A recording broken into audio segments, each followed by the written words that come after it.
Hi, I'm Laura. And I'm Paul, and this is The Truth About. Confusion filled sea of doubt. It's time to hear the truth about. Confusion filled sea of doubt. It's time to hear the truth about Digital minimalism. Okay, so this week I wanted to talk about digital minimalism. That was another one of the phases I went through, wasn't it? Which you... I got dragged through.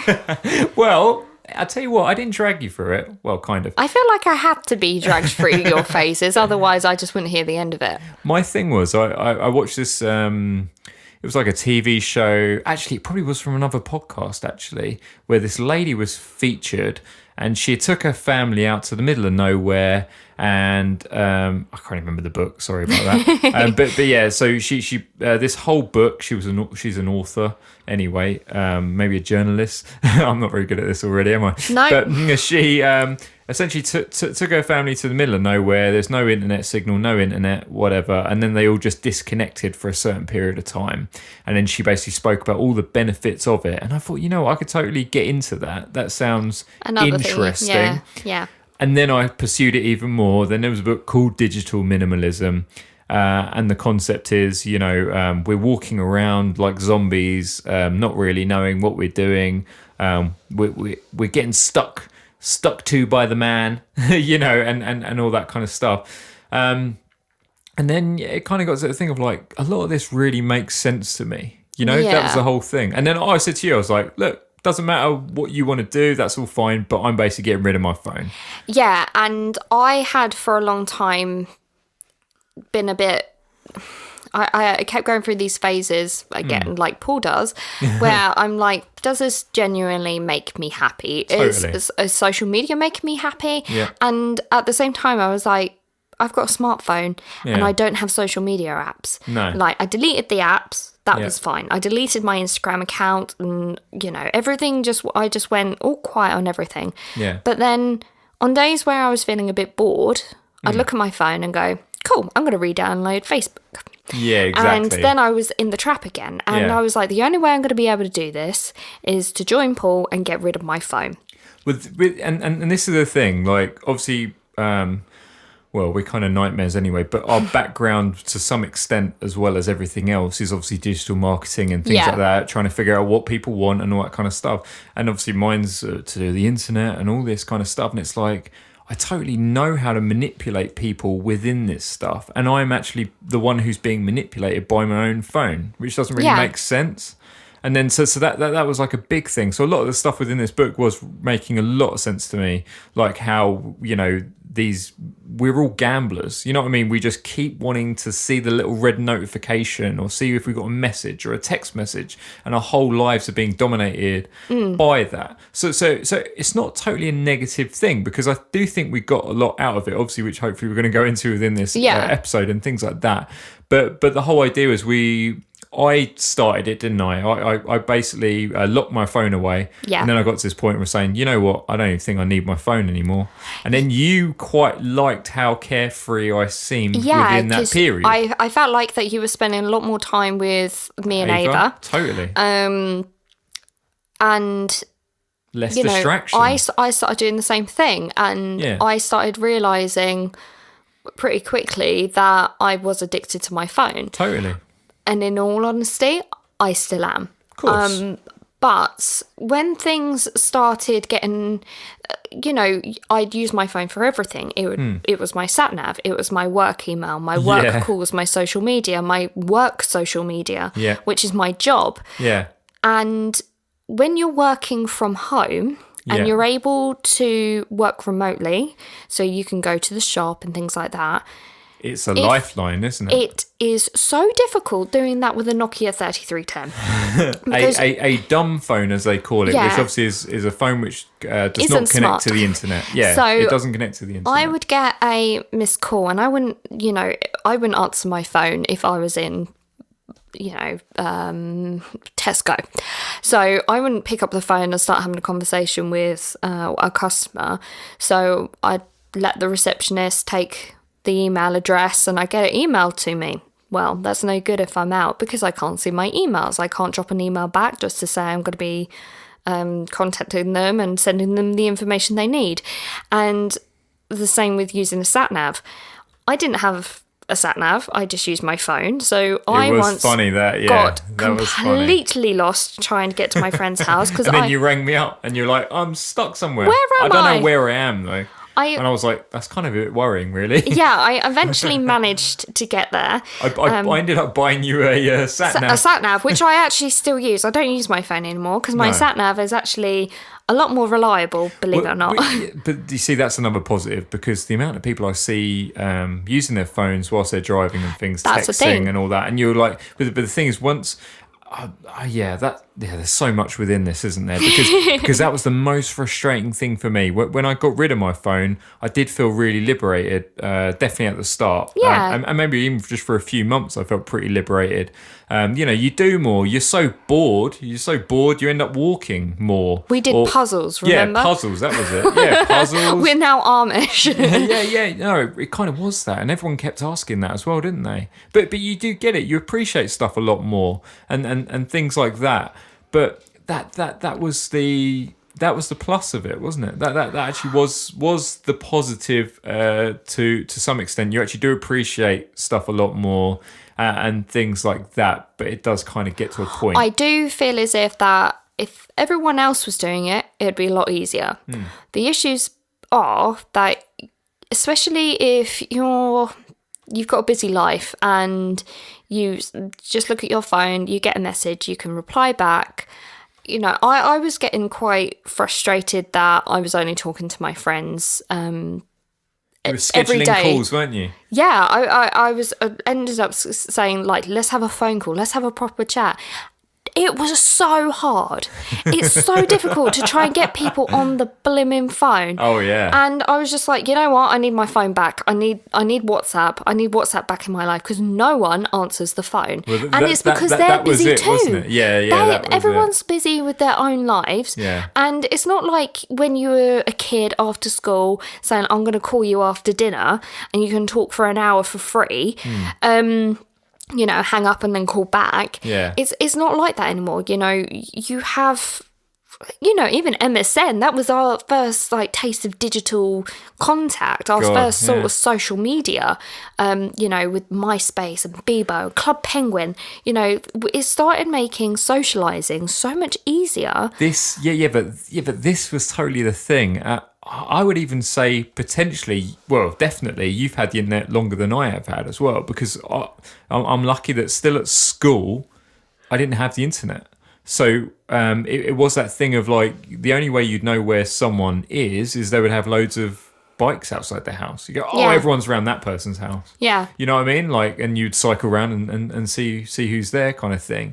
So that was kind of my thing going into this as well. Like, I do miss that nostalgia of just like, yeah, and carefree. We naturally had for a lot of our childhoods digital minimalism. Yeah. And we've lived without it before. But that was kind of a thing where if someone had the internet and everyone else didn't, then you're not going to use it as much. No. But when everyone else has the same thing, and you stop talking to people. You really do, especially if you live far away or you don't see family. People really have to make the effort to contact you. Exactly, and which I thought was quite positive, but actually end up being quite negative because people.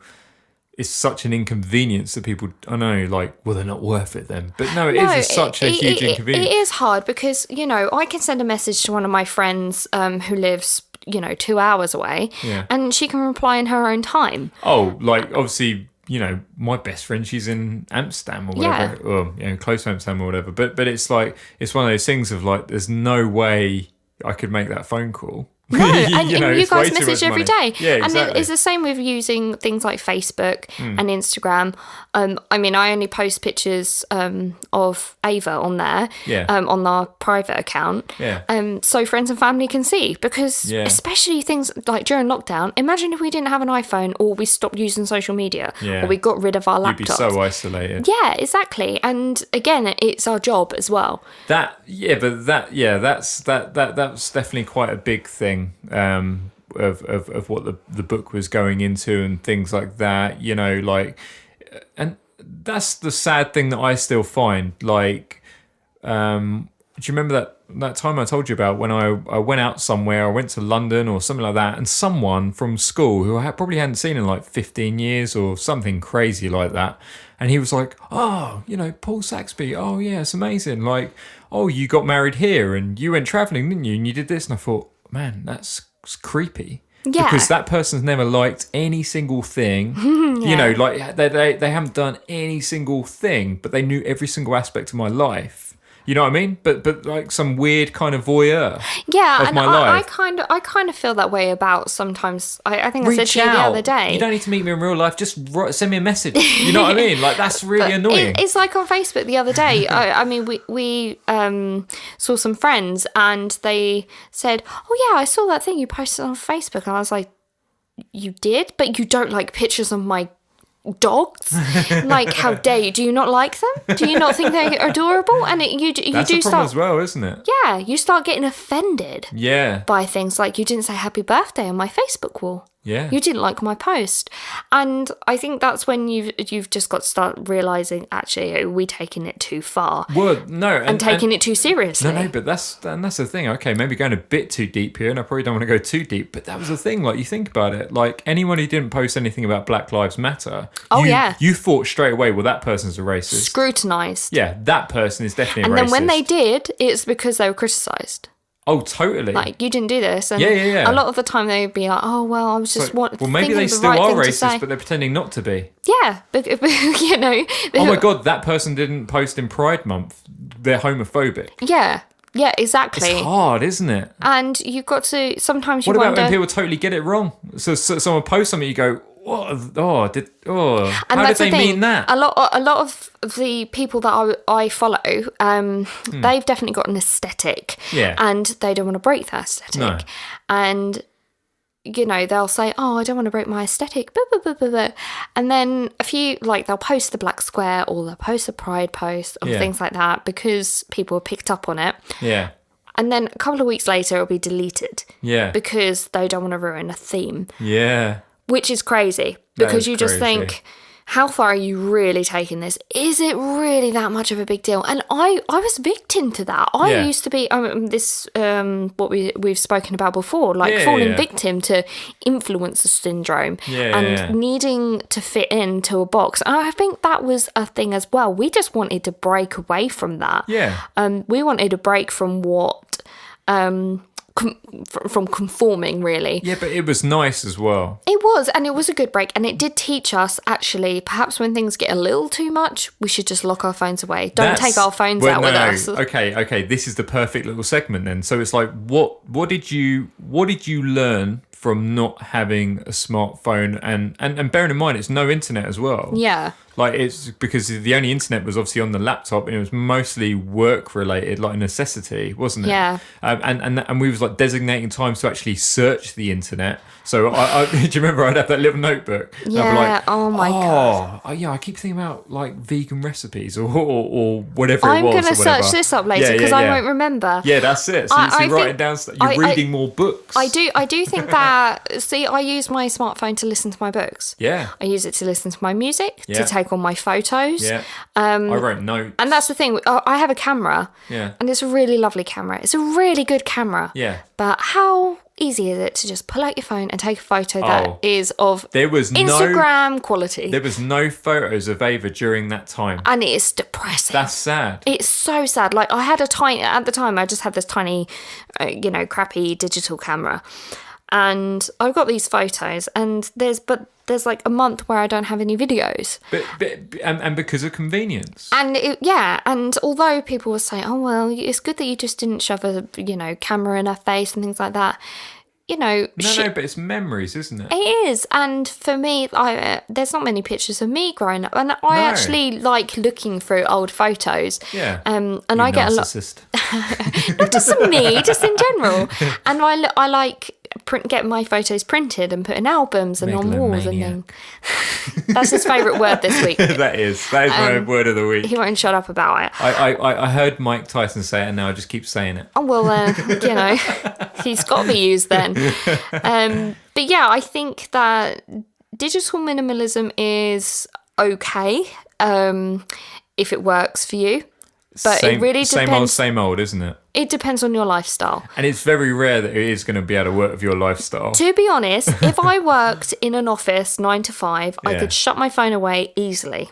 That's and this is a big thing in which I actually genuinely learned, didn't I? Because I was so addicted to my phone of like replying to emails at 11 o'clock at night and doing all this kind of stuff. So the idea of learning maybe in a really harsh way, a really restricted way of that I don't need to be doing that was a big reality check of going, actually, it's the weekend. I can actually just enjoy my weekend.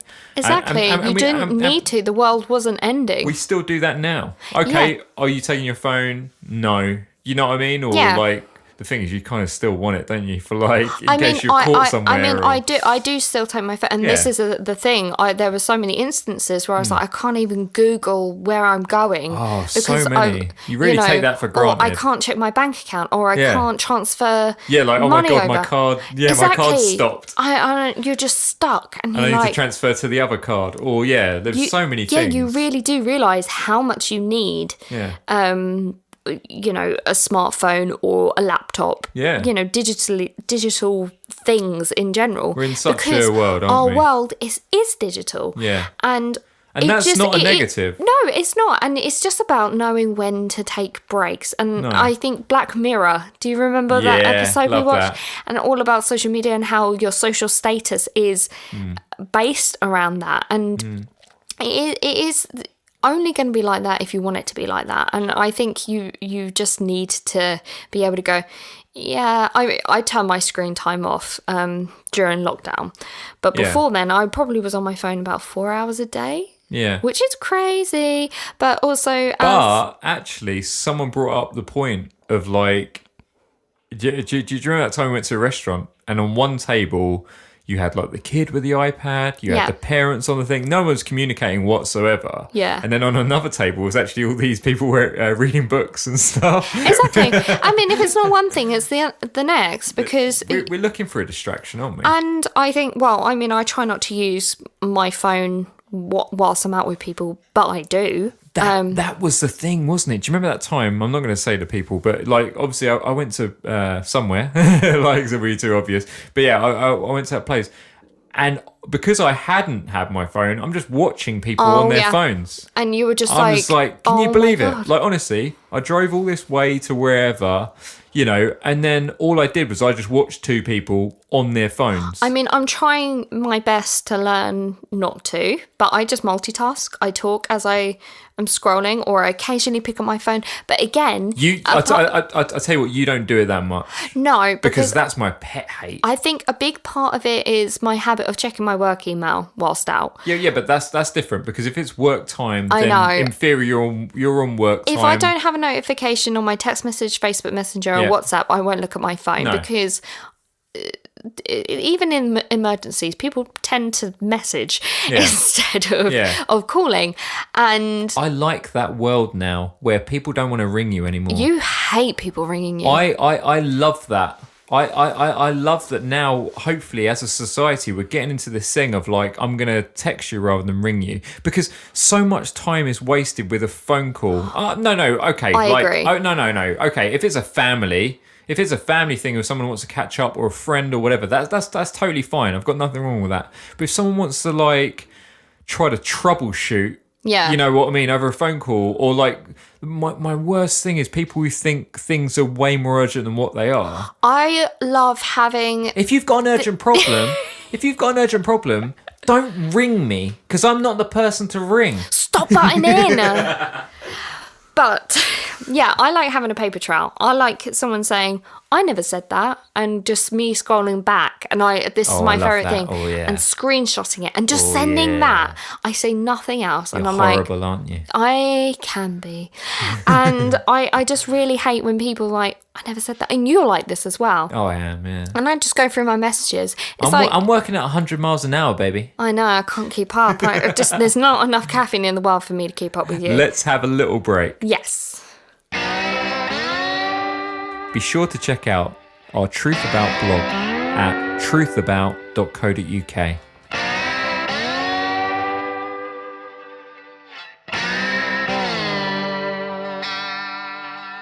And we're back. Yeah, so we were just talking... Yes, Queen. Yeah.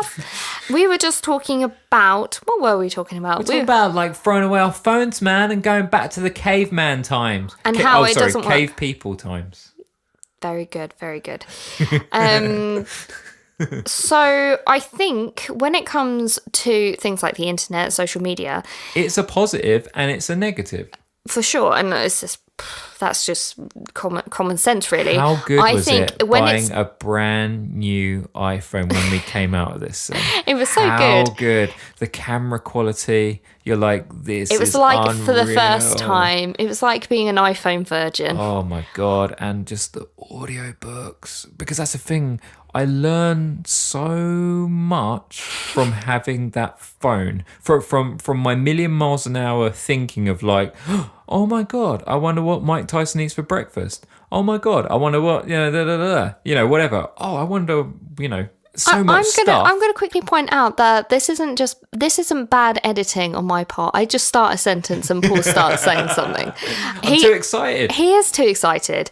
I just need to get it in while it's in my brain. Exactly, and I just have to hold on to my thought for as long as possible whilst blocking whatever Paul has to say. I'm gonna shut up. No, it's fine because this is the whole point. We're just talking to vent my mad mind. Yeah, this is his therapy session. This is. But again, with social media and the internet as a whole, if it's in the wrong hands, it can be dangerous. The likes of Katie Hopkins being removed from Twitter because of her hate speech. I think there's a lot of people. Trump.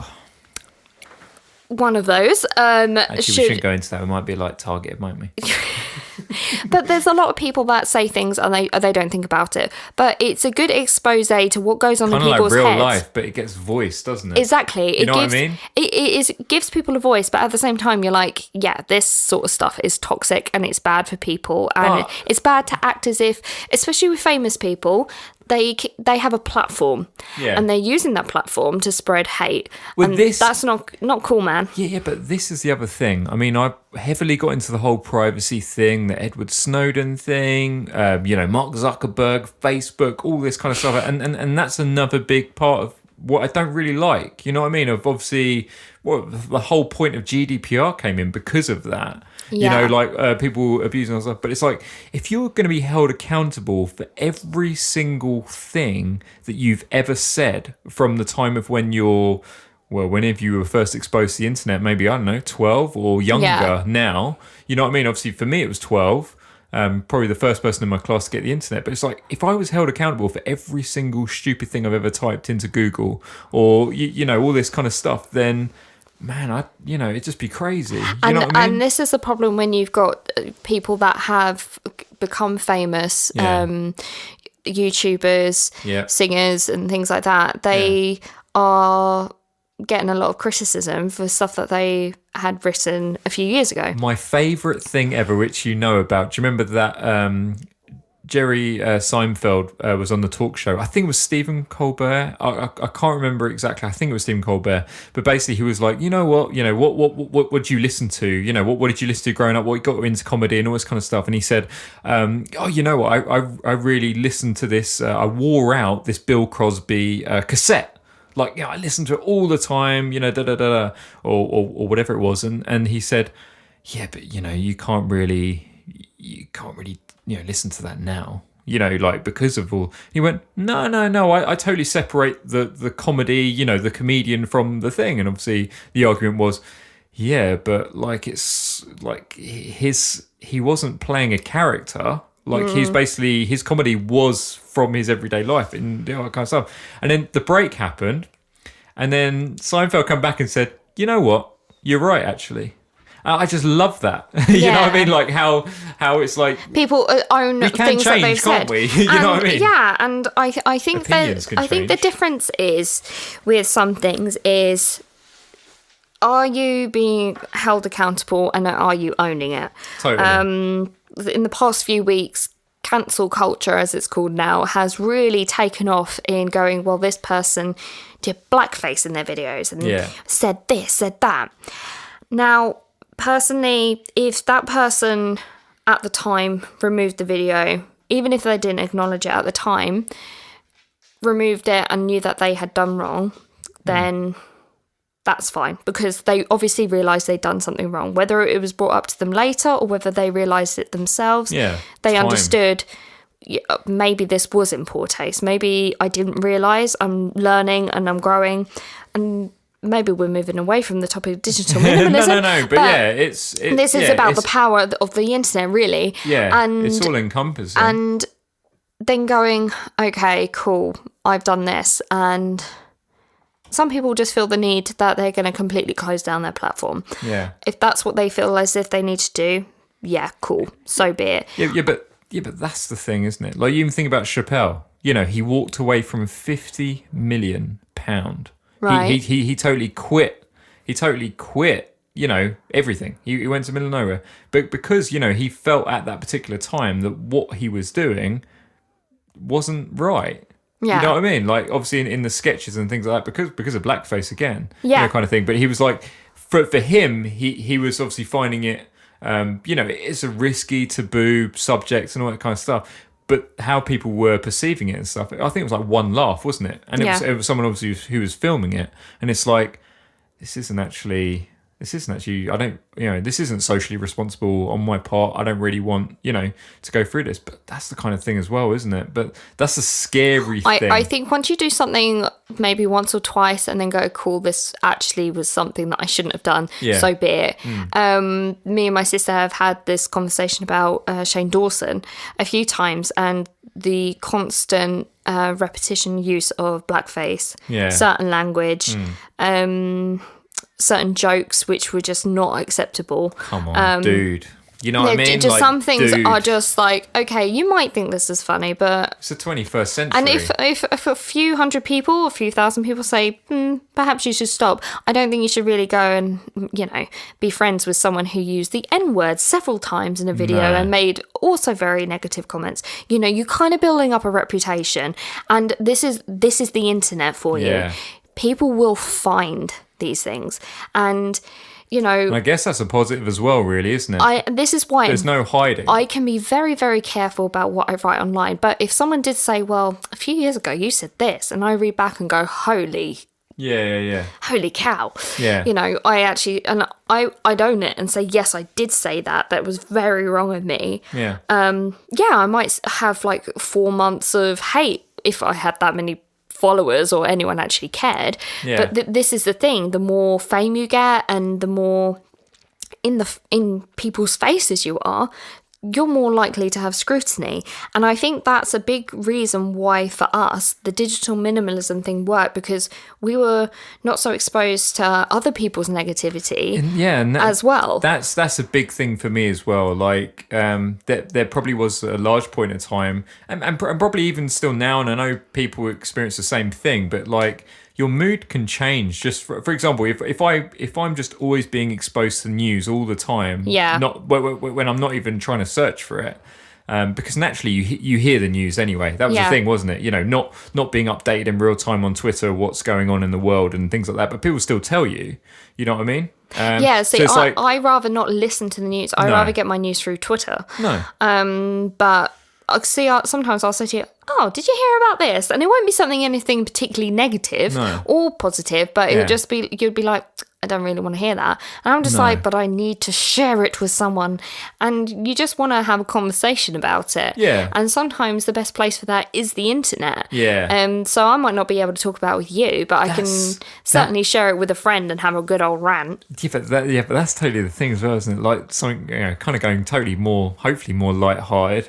But like there was that thing, like I find these weird like fan groups or weird like kind of things where it's so niche, you know, on Reddit or whatever, and you go, wow, you know what, these other people are really excited about, you know, this thing or this interest or whatever, that you know your friends aren't interested in it, you know, or whatever, but it'll be something, you know, like the whole Marilyn Monroe thing, obviously, as we already spoke about, you know, that's for most people that is a pretty random thing, to it's have a niche hobby topic with. And then you can talk about with people from all over the world. I love point and click adventure games, from the 80s, or Monkey Island, things like that. But it's like, where actually you can download it for free, or, you can play it online, or, whatever, or you get more information that people have redone it, for different platforms and whatever.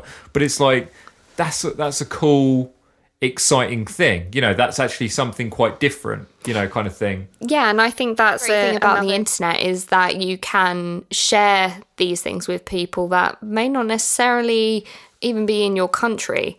And, you can grow online friendships and find different points of views from all sorts of people, and things that you only that you and that other person may even find funny. Yeah, exactly. So I think that wraps up today's episode.